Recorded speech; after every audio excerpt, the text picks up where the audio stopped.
আজকে ব্রাহ্ম মুহূর্তে বাবা শরীর ত্যাগ করেছেন। আমি সকালে একবার এসেছিলাম ভোরবেলাতে, এখন তো বাবার সমাধি হচ্ছে, তাই এখন বাবার চরণ একটু ফুল দিয়ে প্রণাম করে গেলাম। বাবা আমাকে খুব ভালোবাসতেন, কতবার প্রসাদ পাঠিয়েছেন, কতবার এসেছি, অন্যের মাধ্যমে কত উপদেশ পেয়েছি।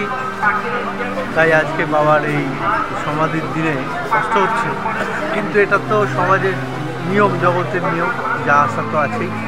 বাবা উচ্চধরের সাধক, তিনি ভগবানের কাছেই যাবেন, এ বিষয়ে কোনো সন্দেহ নেই। তার চরণে প্রার্থনা, তিনি যেন আমাদেরকে আশীর্বাদ করেন, আমরা যেন তারই মতো ঠিক ঠিক সাধন পথে এগিয়ে যেতে পারি, আর ভক্তদের সবার মঙ্গল হোক, এটাই আমি চাই। আচ্ছা, কত বছর হয়েছে উনি নেশে? দেখুন, প্রায় 20 বছর বয়সে একজন যুবক ছেলে তন্ত্রের দীক্ষা নিয়ে নিজেকে একবারে এই সমাজ থেকে সরিয়ে নেওয়া, 80 বছর ধরে সবার সমাজের বাইরে থাকা, কেউ তাকে দেখতে পাচ্ছেন না, সুন্দর সাধন ভজন করে চলেছেন। সাধারণভাবে অনেকেই তাবিজ, কবজ ইত্যাদি ইত্যাদি বিক্রির দিকে চলে যান, কিন্তু তিনি সাধনা নিয়ে তারা জীবন এমনভাবে কাটিয়ে গেছেন, কিন্তু অনুকরণযোগ্য, সাধারণ মানুষের কর্ম নয়, কিন্তু সাক্ষাৎ ভগবানের সন্তান। সেই জন্যেই এটা তার পক্ষে সম্ভব হয়েছে।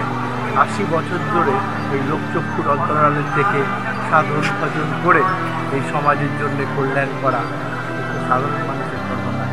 তার চরণে আমার ভক্তি প্রণাম।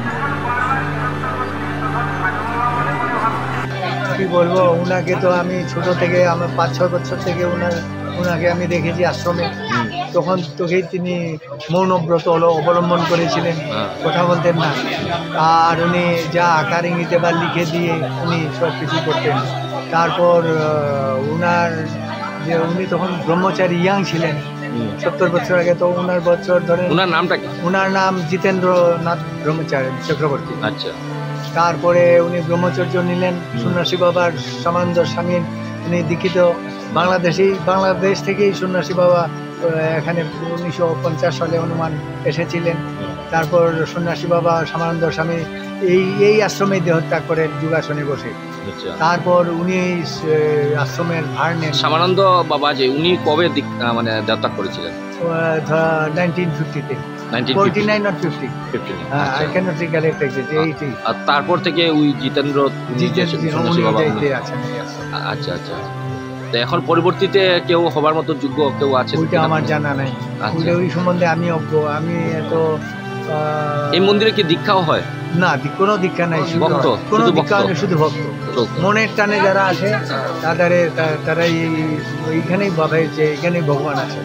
আচ্ছা, শিলচর, বরাকবেলি সহ মানে বাংলাদেশেও তো প্রচুর পরিমাণে ভক্ত আছে। বাংলাদেশ, ওয়েস্ট বেঙ্গল থেকে অনেক লোক, আসামের বাইরে অনেক জায়গায় ভক্তবৃন্দ আছে আগরতলা।